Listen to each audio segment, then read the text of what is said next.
મિત્રોના વોકરા જોરદાર આવવાના છે તો 100% વાત છે. એના વેચાણમાં ખૂબ વધારો થયો છે અને અત્યારે 1600 રૂપિયા ઉપર ચાલી રહ્યો છે. 1272 એનો લો છે, 52 વીક, અને 1800 એનો હાઈ છે અને 44,390 કરોડનું માર્કેટ કેપ છે. ફેસ વેલ્યુ 2 છે, EPS 22.66 છે, PE 70 છે અને એફઆઈ વિદેશી રોકાણકારોનું 31.78% રોકાણ છે આ કંપનીમાં અને ઘરેલું ફંડોનું આપણો 16.74% રોકાણ છે. આમાં એક નેગેટિવ વાત હોય તો એ છે કે પ્રમોટરનું હોલ્ડિંગ આ કંપનીમાં ખૂબ ઘટી ગયું છે. સતત પ્રમોટરોએ ફેરવેશા છે. એના સિવાયનું કોઈ નેગેટિવ પાસું આ કંપનીમાં દેખાતું નથી અને આ કંપની આગળ તમને હજી પણ નવા હાઈ બનાવી શકે. બીજી કંપની છે કોચિન શિપયાર્ડ. 1487 રૂપિયા ઉપર ચાલી રહી છે.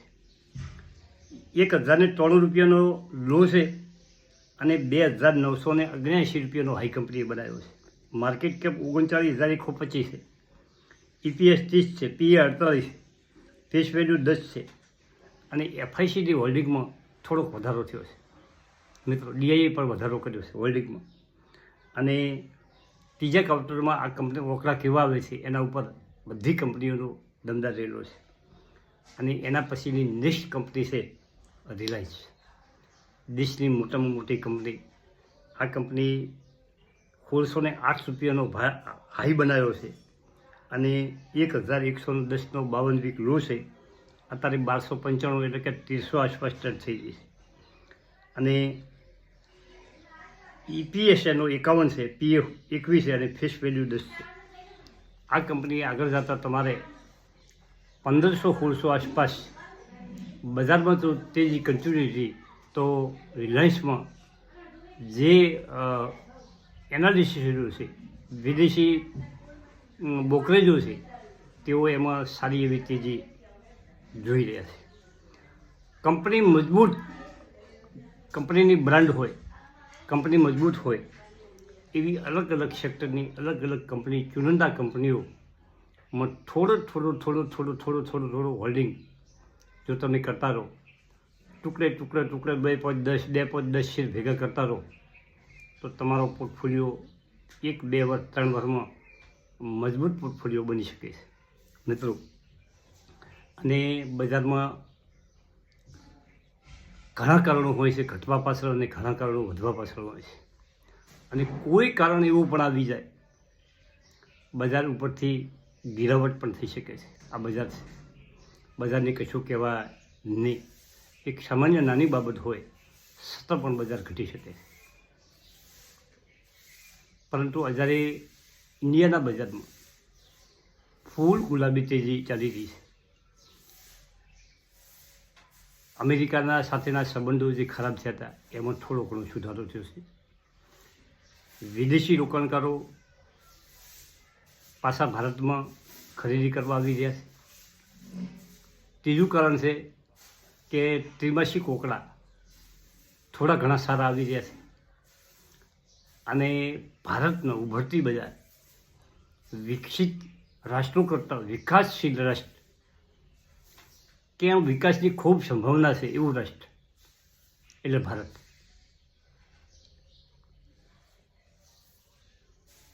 વિકાસની જેમ ખૂબ સંભાવના છે એટલે ભારત. અને ભારતમાં હજી નવા ઉદ્યોગો સ્થાપી શકાય છે અને એની જે કોસ્ટ છે, લેબર કોસ્ટ ભારતની ઉદ્યોગો માટેની, એ બહુ લો કોસ્ટ છે.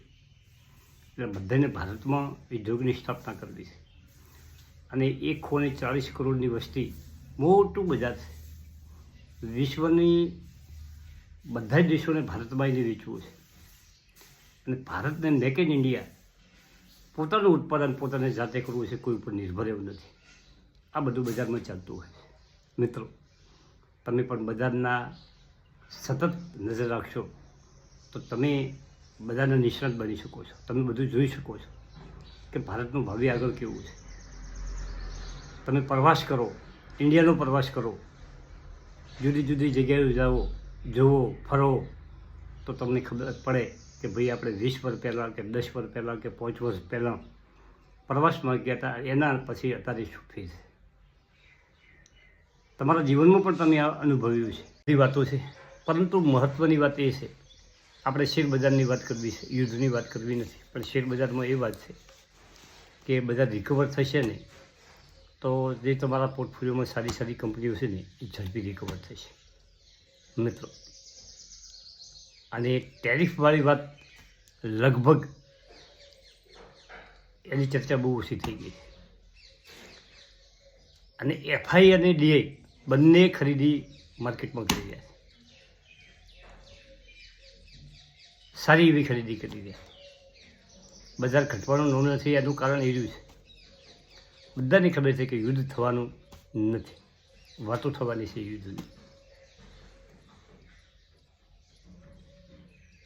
પરંતુ જે ડિફેન્સના શેરો છે એ સરસ રિકવર ચાલે થયા છે અને હજી પણ રિકવર થોડા એ થઈ શકે છે. કેબિનેટની બેઠક પછી એમાં કઈ રીતના નિર્ણય લેવો છે એના ઉપર આ શેર વધારે ગતિ કરી શકે છે. તો મિત્રો, શેર બજારમાં તમારો પોર્ટફોલિયો રંગીન થાય એવી પ્રાર્થના છે. અને સરસ કંપનીઓ તમે પોર્ટફોલિયોમાં મેનેજ કરો, રાખો, થોડો વધારો કરો, એમ કરતાં પોર્ટફોલિયોને મજબૂત બનાવો. એ જ વાત છે, વેચવાવાળી વાત નથી, લેવાવાળી વાત નથી. લેવાની વાત તો એ છે કે તમારા વોટ લિસ્ટમાં કોઈ શેર હોય અને તમને ગમતા હોય તો આગળ વધો, ના ગમતા હોય તો ધીરજ રાખો. આ બધી કંપનીઓની આપણે વાત કરી છે. અને કોચિન શિપયાર્ડ તો 1200 રૂપિયા નીચે આવ્યો હતો ને તાર બહુ ધમધકાર તમને કહેતો હતો કે ભાઈ કોચિન શિપયાર્ડ સારામાં સારી કંપની છે. 1652 કાલે પહોંચી ગઈ. પારસ ડિફેક્ટ 1337 રૂપિયા, 1000 નીચે હમણાં 900-950 આસપાસ ટ્રેડ થઈ ગયો હતો થોડા દાડા પહેલાં. આ બધું ચાલવાનું. અને બજારમાં જેના પોર્ટફોલિયોમાં શેર પડ્યા છે એને ફાયદો થવાનો. કાયમ કહેતો આવ્યો છે, એક જ વાત કહું છું કે બજારની તેજી કોને લાભ મળી શકે? બજારના તેજીનો લાભ કોને મળે? કે જેની પોર્ટફોલિયોમાં સારા કંપનીઓ પડી છે એ લોકો તેજીનો લાભ લઈ શકે. તમે ડરના મારે વેચીને બેઠા હો તો તમને કોઈ લાભ થવાનો નથી. બજારનો ડર તમારા મગજમાં પહેરી ગયો હોય એના માટે કાઢવા માટે આપણે સતત કોશિશ કરવી કે ભાઈ ડરો નહીં બજારથી. આવું રહેવાનું, આ 12 મહિના રહેવાનું પરિસ્થિતિ. પણ બધા ત્રીજી દ્રષ્ટિ દોટ મૂકશે ને તો પાછું વળી નહીં જુએ. તમે સોનું જોયું કેટલી તેજી, છેલ્લા 4 મહિનામાં 20% તેજી. અને સારી કંપની પકડીને બેસો તો 100% તમને ફાયદો થવાનો છે મિત્રો. હવે એપોલો માઇક્રો સિસ્ટમ, આ કંપની 101 કાલે 100%નો વધારો હતો. અને એમાં પણ ઉપરથી હાઈમાંથી ખૂબ ઘટાડો થયેલો છે. અને આ બધી ગુડ કંપનીઓ છે.